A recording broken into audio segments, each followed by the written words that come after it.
कृष्णा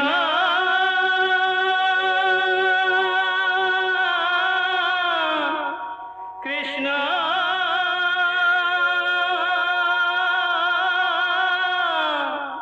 हरे कृष्णा हरे हरे।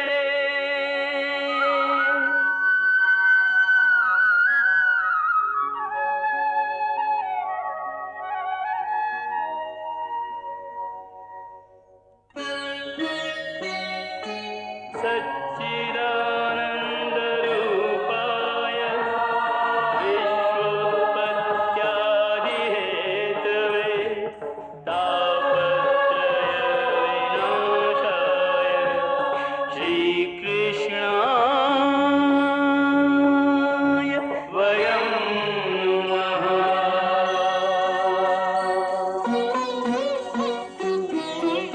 श्री कृष्ण गोविंद हरे मुरारे हे नाथ नारायण वासुदेव। हरे कृष्ण राधे राधे कृष्ण कृष्ण कृष्ण हरे कृष्ण राधे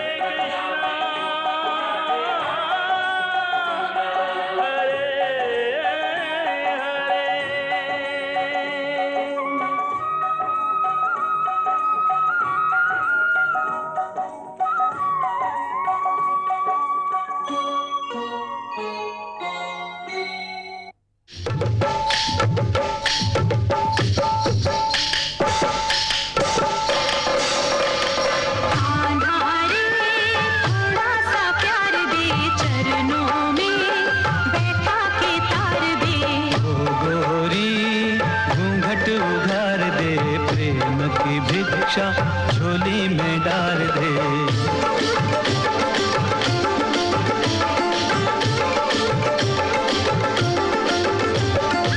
आधारे थोड़ा सा प्यार दे, चरणों में बैठा के तार दे। प्रेम गली में आके गुजरिया, भूल गई रे घर की डगरिया। जब तक साधन तन मन जीवन, सब कुछ है अर्पण प्यार सवरिया। माया का तुमने रंग ऐसा डाला, बंधन में बंध गया बांधने वाला। कौन रमापति कैसा ईश्वर, मैं तो हूँ गोकुल का ग्वाला। वाला रे थोड़ा सा प्यार दे, ग्वालिन का जीवन संवार दे।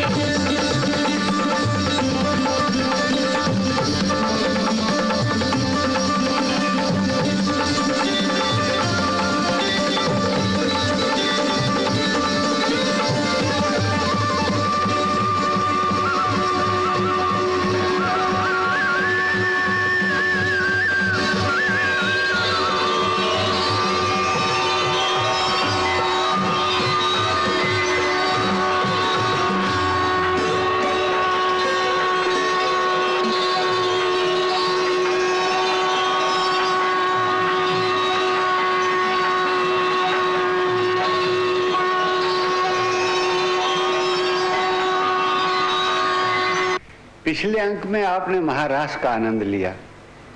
महारास के साथ भगवान श्री कृष्ण की जीवन लीला का एक महत्वपूर्ण अंग अपनी पराकाष्ठा को पहुंच जाता है।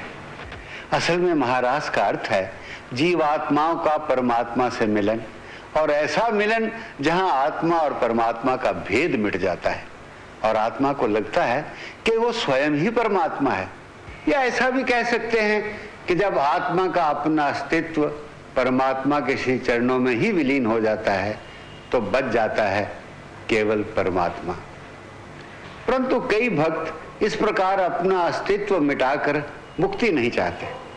तुलसीदास जी ने कहा है, सगुणोपासक मोक्ष न ले ही, क्योंकि प्रेम के रिश्ते में जो एक रस है, जो जीवन का आनंद और विरह की पीड़ा है, शिकवा शिकायत की चुभन या रूठने मनाने की अदा है। मुक्ति पाने के बाद उन बातों का मजा कहां। इसलिए उन आत्माओं का भगवान श्री कृष्ण के साथ प्रेमी और प्रेमिकाओं का रिश्ता ही सदा के लिए स्थिर हो जाता है।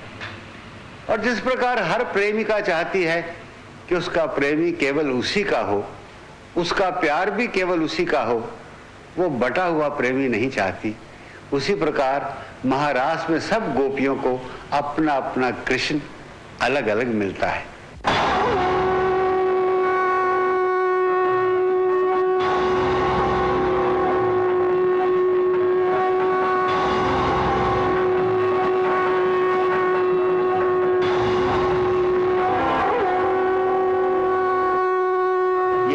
रहस्य है महारास का कि प्रत्येक आत्मा का अपना अपना परमात्मा है जिसके साथ वो निरंतर रास में लीन है। जैसे पानी से भरे हुए 100 घड़े रख दो तो हर घड़े के अंदर जब सूर्य का प्रतिबिंब अलग अलग दिखाई देता है तो हर घड़ा समझता है कि ये मेरा ही सूर्य है, मेरे ही अंदर है और किसी का नहीं। यही है प्रेमा भक्ति का प्रसाद, यही है महारास जो इस सृष्टि में निरंतर होती रहती है। सृष्टि के कण कण में इसका आभास है, तो तारों में नर्तन, फूलों में उल्लास है। मुरली की प्रतिध्वनि दिशाओं के पास है।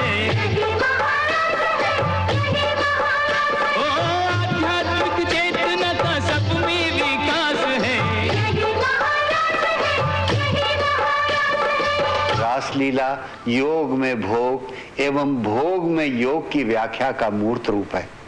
रास शब्द का मूल है रस और रस स्वयं भगवान श्री कृष्ण है।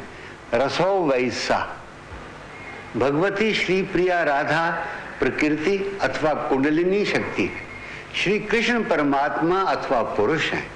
वृंदावन सहस्रदल कमल है, गोप सुंदरियां अंतःकरण की वृत्तियां हैं।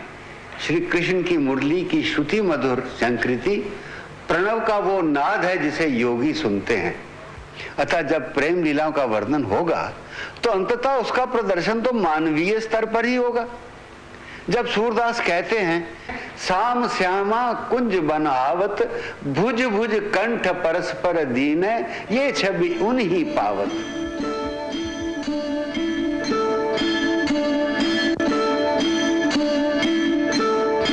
श्री कृष्ण का राधा और श्री राधा जी का कृष्ण बनने की लीला तो चित्रकलाओं में प्रसिद्ध ही है।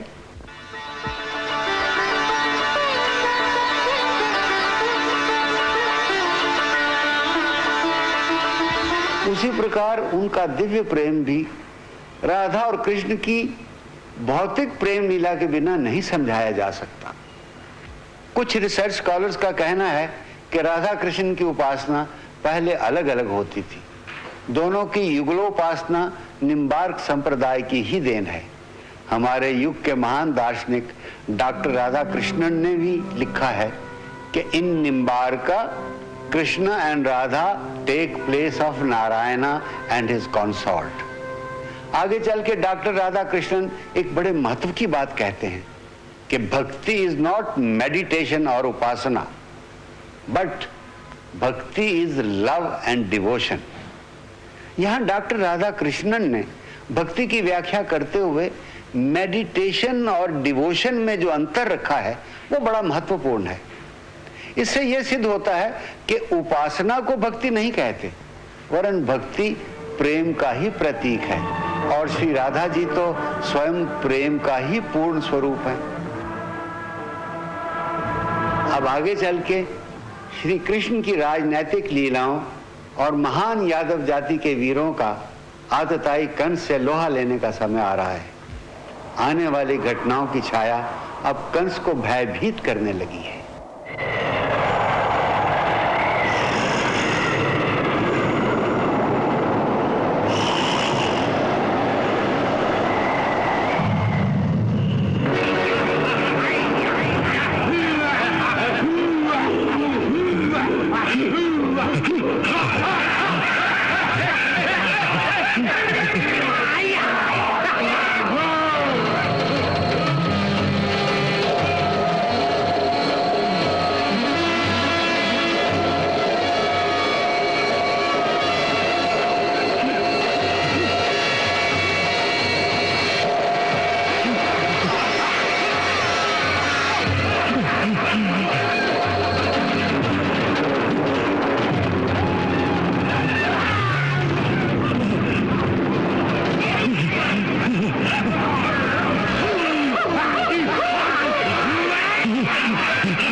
कानून को बुलाओ, दृष्टि को बुलाओ। कल प्रातः दरबार में हमारे समस्त सेना नायक उपस्थित हो। जाओ जाओ जाओ जाओ। हाँ?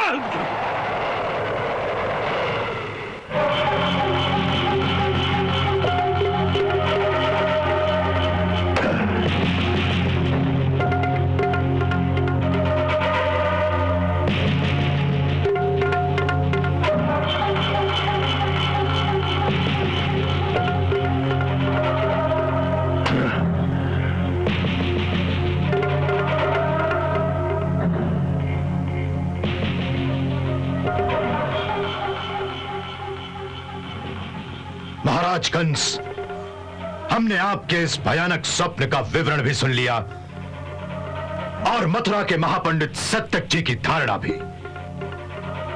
कि ये स्वप्न किसी बहुत बड़े विनाश का सूचक है, बहुत बड़े विनाश का। इन दोनों ही बातों से ना तो हम भयभीत हुए और ना ही हम चिंतित हुए,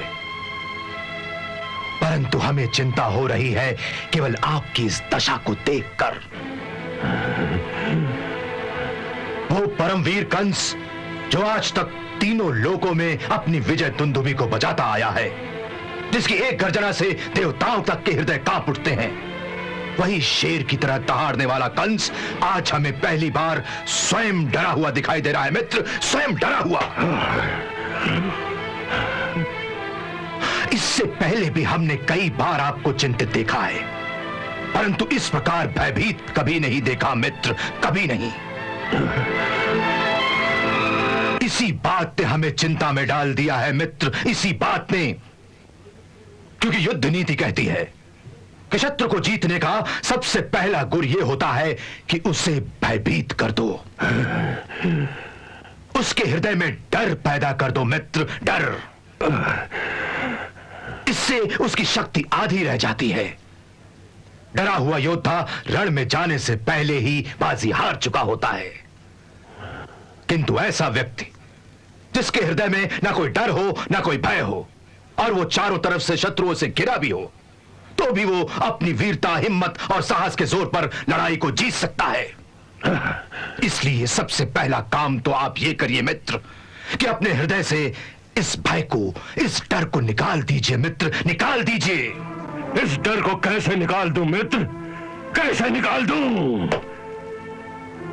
क्योंकि मैं प्रत्यक्ष देख रहा हूं कि तुम्हारा ये त्रिलोक विजयी कंस आज तक हर कदम पर उस बच्चे के सामने हारता चला आ रहा है।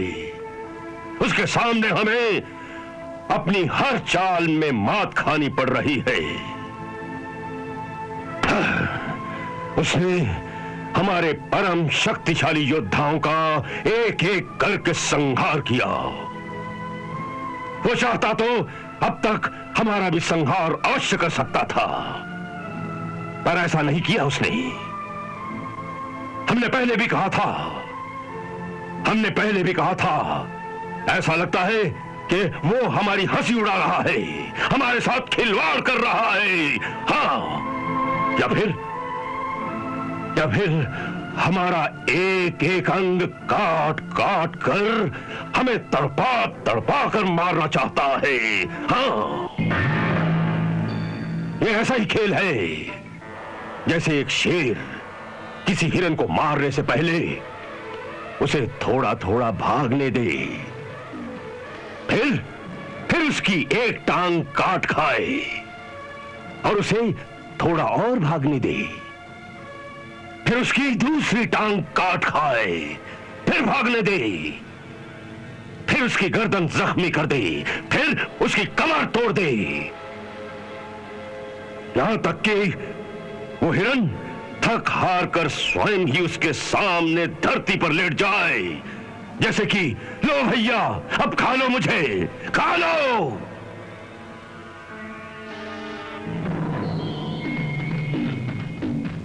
यदि ये बालक भी हमारे साथ ऐसी ही खिलवाड़ कर रहा है तो फिर इस प्रकार तिल तिल करके मरने से तो अच्छा है कि मैं एक बालक के हाथों मारे जाने की निंदा से बचने के लिए स्वयं ही आत्महत्या कर लूं। आत्महत्या कायरों का काम है मित्र, कंस जैसे वीरों का नहीं है। परंतु जिस वीरता को विजय प्राप्त न हो, वो वीरता किस काम की? हो सकता है कि वीर को विजय प्राप्त ना हो, परंतु वीर कभी पराजित भी नहीं होता मित्र, कभी पराजित नहीं होता, क्योंकि पराजित होने से पहले ही वीर युद्ध में मर जाता है। और उसके मरने को मृत्यु नहीं, वीर गति कहते हैं मित्र, वीर गति। महाराज बाणासुर, शब्दों के हेर फेर से हार जीत में नहीं बदल जाती। आपने सत्य कहा महाराज, शब्दों के तर्क जाल में उलझने से समस्या का समाधान नहीं हो सकता। समस्या का समाधान होता है कर्म करने से, उपाय करने से। परंतु वो उपाय कौन बताएगा? जो ज्ञानी हो, बुद्धिमान हो। महाराज, वीरता एक मुंह जोर घोड़े की तरह होती है, जिसे ठीक रास्ते पर भगाने के लिए एक अच्छे सवार की आवश्यकता होती है। उसी प्रकार अकेली वीरता कभी नहीं जीत सकती। जीतने के लिए उसे बुद्धि के मार्गदर्शन की आवश्यकता होती है। वो ज्ञानी, वो बुद्धिमान कहां है? यहीं आपकी सेवा में महापंडित सत्यक जैसे विद्वान इस राज्य में उपस्थित हैं।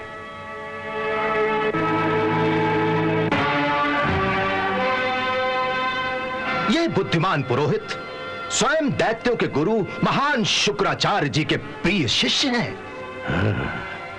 इनके ज्ञान, इनकी विद्या का उपयोग करना चाहिए हमें।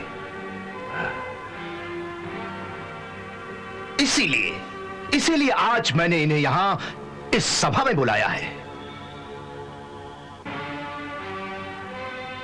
हां महाराज, इन्हें यदि सपनों के शुभ अशुभ फल की जानकारी है तो ये भी जानते होंगे कि किसी विपत्ति की सूचना यदि किसी स्वप्न के माध्यम से मिली है तो उसके निवारण का उपाय क्या हो सकता है। हे महापंडित सत्यक जी, क्या आपके पास कोई ऐसा उपाय है, कोई ऐसी विद्या है जिसके द्वारा उस आने वाली विपत्ति का निवारण हो सके, जिसका संकेत मेरे दुस्वप्न में मिलता है? अवश्य राजन, अवश्य। परम गुरु शुक्राचार्य के शिष्य के रहते आपको किसी बात की चिंता नहीं होनी चाहिए। दैत्यों के हित की रक्षा करना मेरे गुरु का आदेश है और आप दैत्य शिरोमणि हैं, इसलिए आपके हित की रक्षा करना मेरा कर्तव्य है।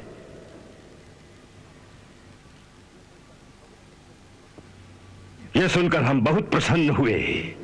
कहिए, क्या उपाय है आपके पास? इस परिस्थिति में गुरुदेव ने केवल एक ही उपाय बताया है। क्या? राजन, आप महेश्वर का यज्ञ करो जो समस्त अरिष्टों का नाश करने वाला है। इस महेश्वर याग का नाम है धनु यज्ञ। भगवान भूतनाथ के दिए हुए धनुष की पूजा द्वारा यह यज्ञ संपन्न होता है, जो दुस्वप्नों का विनाश तथा शत्रु भय का निवारण करता है। इस यज्ञ के आध्यात्मिक, आधिदैविक और उत्कट आदि भौतिक, इन तीन प्रकार के उत्पातों का खंडन होता है। यदि यह यज्ञ सफलतापूर्वक संपन्न हो जाए तो समस्त संपदाओं के दाता शंकर भगवान प्रत्यक्ष दर्शन देकर ऐसा वर देते हैं जिससे जरा और मृत्यु दोनों का निवारण हो जाता है। शंकर का दिया हुआ धनुष, पर वो है कहां?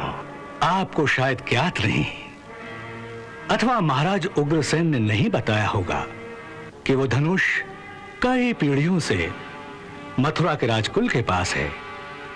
वो आपको गुप्त कोश में मिलेगा।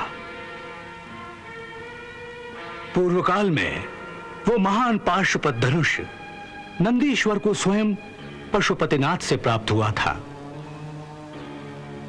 फिर उन्होंने एक समय पुष्कर तीर्थ में वो धनुष परशुराम जी को प्रदान किया था। कृपा निधान परशुराम जी ने उसे इस राजकुल के पूर्वजों को दिया था।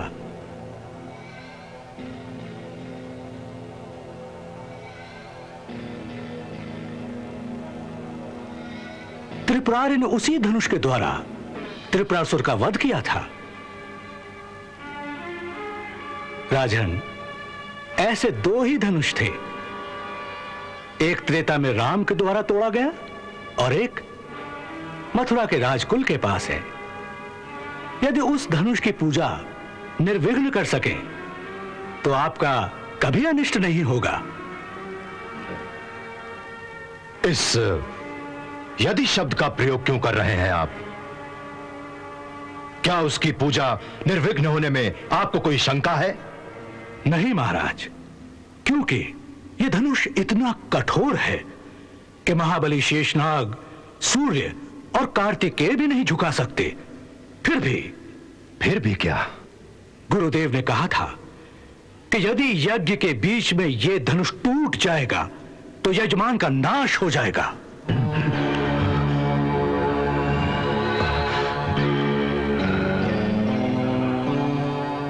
परंतु उन्होंने यह भी कहा था कि नारायण के सिवा इस धनुष को कोई नहीं तोड़ सकेगा। इसलिए मुझे यज्ञ की सफलता में कोई शंका नहीं। महाराज, मेरा परामर्श है कि आप इस महान यज्ञ का अनुष्ठान दृढ़तापूर्वक कीजिए। आपकी विजय होगी महाराज, विजय होगी। और मैं तो कहता हूं मित्र कि उसी स्थान पर अपने उस शत्रु कृष्ण को भी बुलाइए। एक ही स्थान और एक ही समय पर दोनों कार्य सिद्ध हो जाएंगे। आपकी वर सिद्धि और शत्रु की मृत्यु। परंतु उसे किस बहाने से बुलाएंगे? यज्ञ के बहाने। आप जो एक महान यज्ञ करने जा रहे हैं उसे एक महान उत्सव का रंग दे दीजिए। अपने आसपास के राजाओं को भी न्योता भेजिए। मथुरा की जनता इस धार्मिक कार्य को देखकर प्रसन्न हो जाएगी। और अपने राज्य के वीर योद्धाओं को भी वहां पर बुलाइए ताकि वो अपनी अपनी वीरता का प्रदर्शन कर सकें। और इसी बहाने कृष्ण को भी वहां पर बुलाइए कि गोकुल में कालिया नाग को हराकर और गोवर्धन पर्वत उठाकर जो उसने बड़ी बड़ी वीरता के प्रदर्शन किए हैं, उसी के लिए उसे इस राज्योत्सव में सारी प्रजा के सामने सम्मानित किया जाएगा।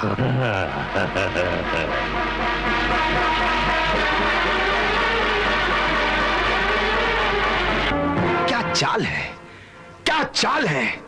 बस एक बार वो हमारे इस जाल में स्वयं आ जाए तो उत्सव के द्वार पर खड़ा हुआ आपका हाथी कवलिया पीड़ उसे कुचल देगा। अथवा हम उसे अखाड़े में मल्ल युद्ध के लिए चुनौती देंगे और मल्ल युद्ध में हमारे पहलवान उसके शरीर के खंड खंड कर देंगे। ये हुई चाल। एक बार वो स्वयं हमारे सामने आ जाए तो हमारी खड़ग का एक ही बार उसका शीश धड़ से अलग कर देगा।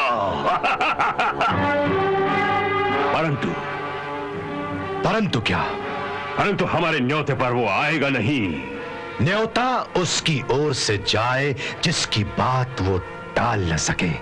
अर्थात वसुदेव और देवकी की ओर से न्योता भेजिए। देवकी?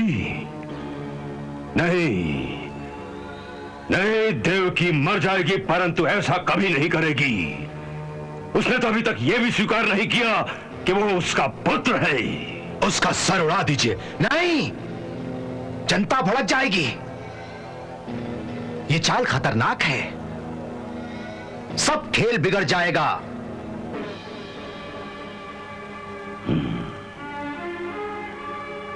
मेरे विचार में तो केवल एक पुरुष है जो यह कार्य सिद्ध कर सकता है। कौन? अक्रूर। अक्रूर? हाँ महाराज, वो यादव कुल का एक शक्तिशाली सरदार है और वो उन सब में समझदार है और सब उसकी बात मानते हैं। यदि उसे भेद नीति के द्वारा कोई बड़ा प्रलोभन देकर तोड़ा जा सके तो यह कार्य बड़ी सहजता से हो सकता है। चाणूर, यह संभव है। हाँ, वो सच्चा राजभक्त है। तुम्हें याद नहीं, उसी ने भरे दरबार में हमारे सामने तलवार खड़ी कर दी थी। और वो महाराज शूरसेन को ही अपना स्वामी मानता है, और अपने स्वामी से वो कभी भी द्रोह नहीं करेगा, चाहे उसे कितना ही प्रलोभन दिया जाए। महाराज, लोभ तो हर प्राणी में होता है, अंतर केवल मात्रा का है। उसे ऐसा प्रलोभन दिया जाए जिसे वो इनकार ही न कर सके। उसे हमारे अधीन राज्यों में से किसी एक देश का राज्य दे दीजिए।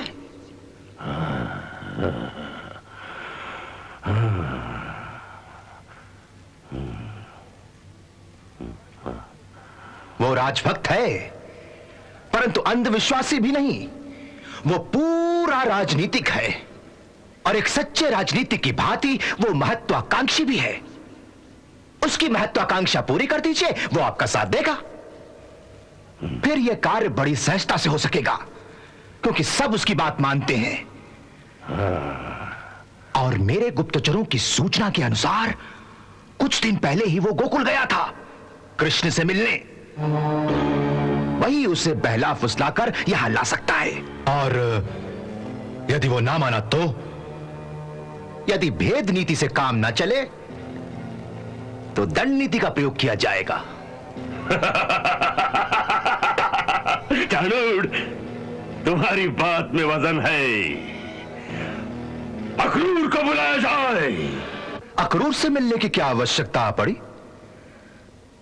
मैं अधिक तो नहीं जानता, परंतु इन दिनों उनकी मनस्थिति को देखते हुए मुझे ऐसा लगता है कि वो आपसे इस बारे में परामर्श करना चाहते हैं कि यादव संघ के अलग अलग वंशों में जो मनमुटाव है उसे कैसे मिटाया जाए,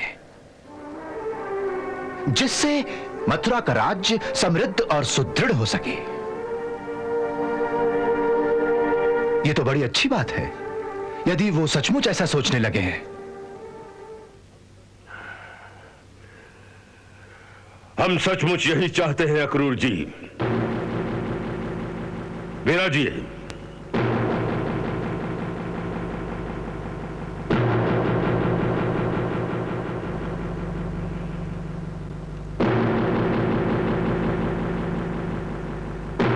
विराजिए। अक्रूर जी, हम मथुरा को सारे भरत खंड की राजधानी बनाने का सपना देख रहे हैं, और यह तभी पूरा होगा जब हम सब एकजुट होकर अपनी शक्ति का प्रदर्शन करें। इस सपने को साकार करने के लिए मैं आप जैसे राजभक्तों का साथ चाहता हूं। अक्रूर जी, आप वीर यादव जाति के एक परमवीर सरदार हैं, उसका हमें आदर करना चाहिए। इसलिए हमने निश्चय किया है कि आपको मथुरा राज्य के अंतर्गत एक प्रदेश का राजा घोषित किया जाए।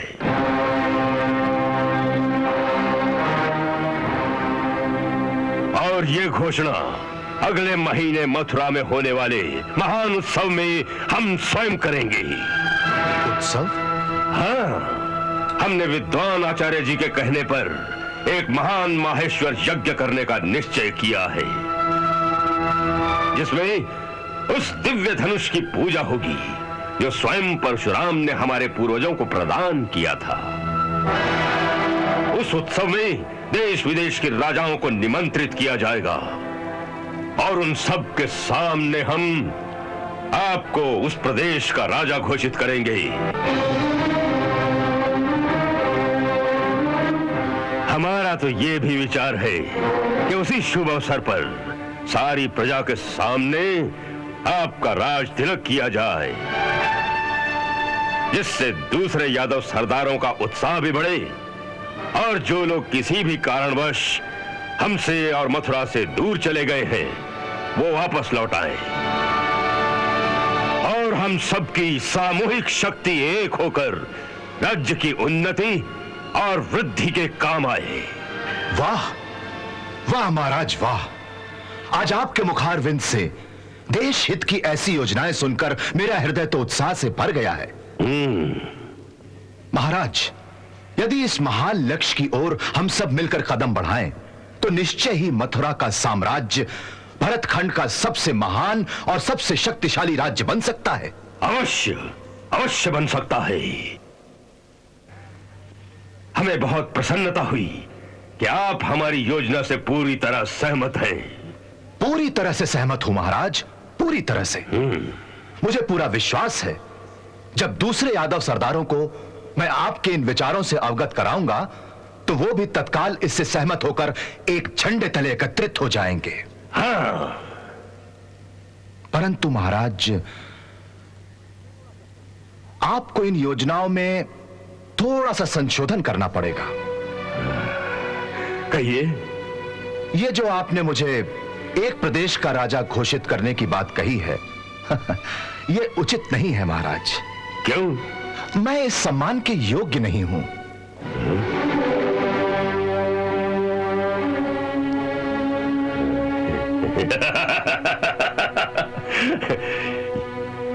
ये आपकी विनम्रता है अक्रूर जी, अन्यथा आप जैसे राजभक्त के लिए बड़े से बड़ा सम्मान भी कम है। महाराज, आप मुझे राजभक्त कहते हैं तो राजभक्त की व्याख्या भी जानते होंगे कि एक सच्चा राजभक्त उसी को कहते हैं जो अपने जीवन में केवल एक देश और केवल एक राजा का वफादार रहे। और जहां तक मेरा संबंध है, मेरे जीवन में मेरे राजा तो एक ही हैं, महाराज शूरसेन, और जीवन भर वही मेरे स्वामी रहेंगे। एक सच्चे सेवक की तरह मेरा यही धर्म है। इसी को तो सच्चा राजभक्त कहते हैं। परंतु आप ये भी जानते हैं कि महाराज शूरसेन राज्य से विरक्त हो चुके हैं। उन्होंने अपने महल को एक मंदिर बना रखा है और स्वयं एक सन्यासी की भांति रहते हैं, जिन्हें अपने पूजा पाठ से ही समय नहीं मिलता। वो साम्राज्य की उन्नति का कठिन काम कैसे कर सकते हैं? उसके लिए तो किसी आप जैसे कर्मठ और वीर योद्धा की आवश्यकता है। यदि महाराज शूरसेन भक्ति मार्ग में खो गए हैं तो उनकी जगह उनके पुत्र कुमार वसुदेव, वो हमारे स्वामी हैं। वो वीर भी हैं और कर्मठ भी। वो धर्म, कर्तव्य और राजनीति को पूरी तरह से समझते हैं। जिस मेल मिलाप की आप बात कर रहे हैं, उस मेल मिलाप की नीति का उन्होंने सदा से समर्थन किया है। आप उन्हीं की तरफ मित्रता का हाथ बढ़ाइए, इसी में सबका कल्याण है। अवश्य अवश्य हम उनकी ओर मित्रता का हाथ बढ़ाएंगे। हमें स्वयं उनसे कोई शत्रुता नहीं, बल्कि हम उनके चरित्र की दृढ़ता का आदर भी करते हैं। परंतु क्या? परंतु उनके हमारे बीच एक कांटा है, जहरीला कांटा, जो हर घड़ी हर समय हमें चुभता रहता है। यदि कोई उस कांटे को जड़ से उखाड़ कर फेंक दे तो हम उनसे केवल मित्रता ही नहीं, बल्कि उन्हें मथुरा का युवराज भी घोषित कर सकते हैं। अक्रूर जी, यदि आपको अपने स्वामी का हित सचमुच प्यारा है तो ये काम आप भी कर सकते हैं। हाँ, बस उस कांटे को निकाल दीजिए। उसी क्षण आपके स्वामी के सारे दुख दूर हो जाएंगे। उन्हें कारागार से निकालकर युवराज के सिंहासन पर बिठाया जाएगा। अक्रूर जी, यदि आप उनको सचमुच अपना राजा मानते हैं तो राजभक्ति दिखाने का ये सुनहरा अवसर हम आपको प्रदान करते हैं। इस सुनहरे अवसर का बहुत बहुत धन्यवाद महाराज। आपने एक बात नहीं बताई कि वो जहरीला कांटा कौन है जिसे उखाड़ने का शुभ कार्य आप मुझे सौंप रहे हैं।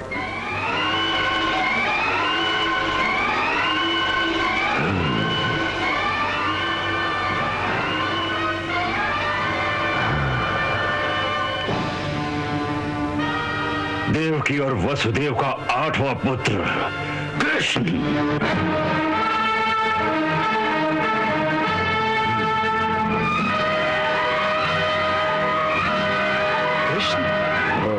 कौन कृष्ण? देवी देवकी और वसुदेव की 8वीं संतान तो एक कन्या थी।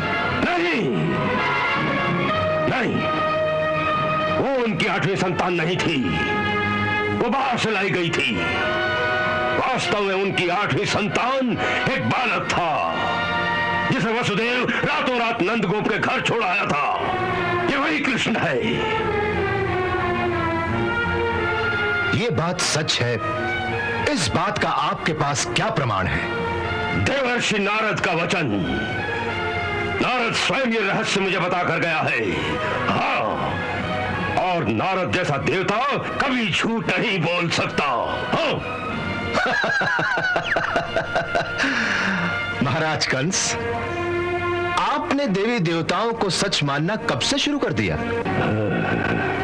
जिस बात को आपने स्वयं नहीं देखा, आपके पहरेदारों ने नहीं देखा, आपके किसी विश्वास पात्र ने नहीं देखा, जिस बात का आपके पास स्वयं कोई ठोस प्रमाण नहीं है, ऐसी सुनी सुनाई बात पर विश्वास करके आप महाराज नंद के भोले भाले और निर्दोष बालक की हत्या का पाप मुझसे करवाना चाहते हैं? नहीं अक्रूर जी, नहीं। हम आपके द्वारा किसी की भी हत्या करवाना नहीं चाहते। आपने तो हमारी पूरी योजना सुनी ही नहीं। हम केवल इतना चाहते हैं कि आप गोकुल जाकर कृष्ण को मथुरा में होने वाले उत्सव के लिए हमारी ओर से न्योता दें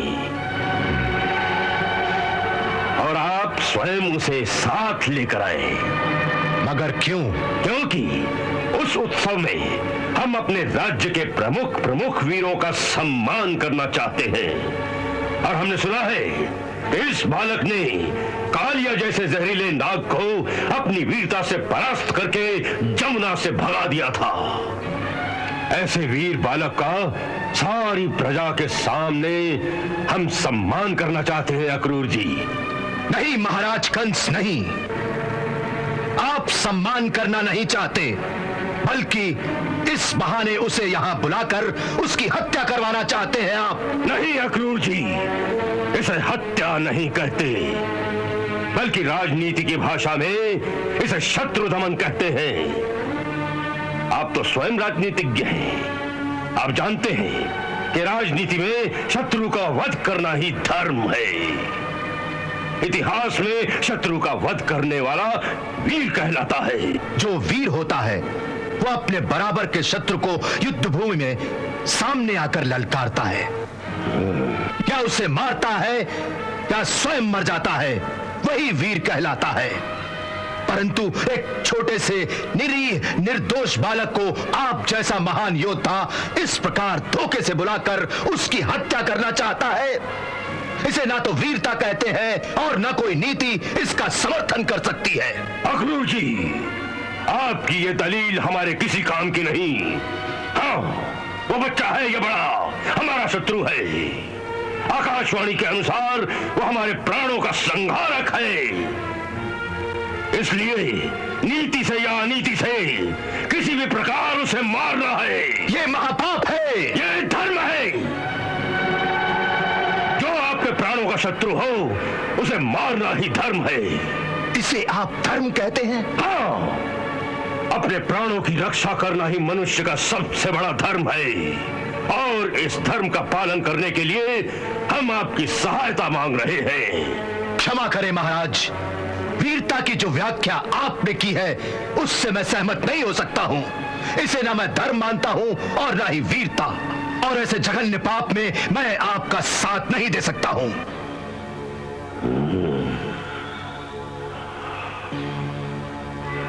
आप मथुरा के महाराज की आज्ञा की अवहेलना कर रहे हैं। इसका परिणाम जानते हो? परिणाम का भय? महाराज कंस, जिस दिन किसी यदुवंशी के हाथ में उसका गुरु उसे तलवार देता है तो सिर्फ एक ही शर्त रखता है कि परिणाम के भय से जिस दिन वो अपने कर्तव्य का पालन करने से डर जाएगा तो ये तलवार नदी में फेंक देगा, क्योंकि ऐसे कायर मनुष्य को तलवार धारण करने का कोई अधिकार नहीं होता। और मैं ये तलवार फेंकना नहीं चाहता, क्योंकि मेरी वीरता और मेरा कर्म दोनों इस समय मुझे यही कहते हैं कि यदि वो बालक नंद गोप का ही पुत्र है तो उस निर्दोष की हत्या करना या करवाना महापाप है, और ये महापाप मैं करना नहीं चाहता। यदि आपकी बात ही सच है कि कृष्ण ही कुमार वसुदेव का 8वां पुत्र है तो मेरा कर्तव्य सीधा हो जाता है, क्योंकि कुमार वसुदेव ही मेरे स्वामी हैं और स्वामी के पुत्र की रक्षा करना मेरा धर्म है। मुझे आज्ञा दीजिए महाराज। प्रणाम।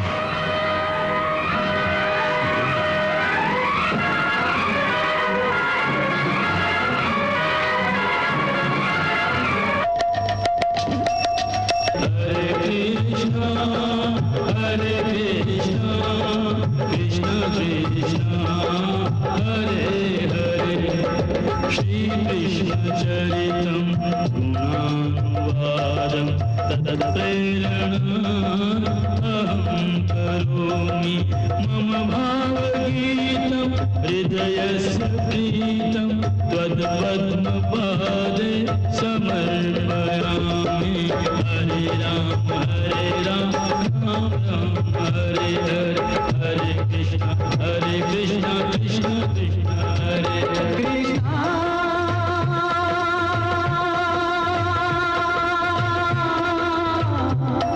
कृष्णा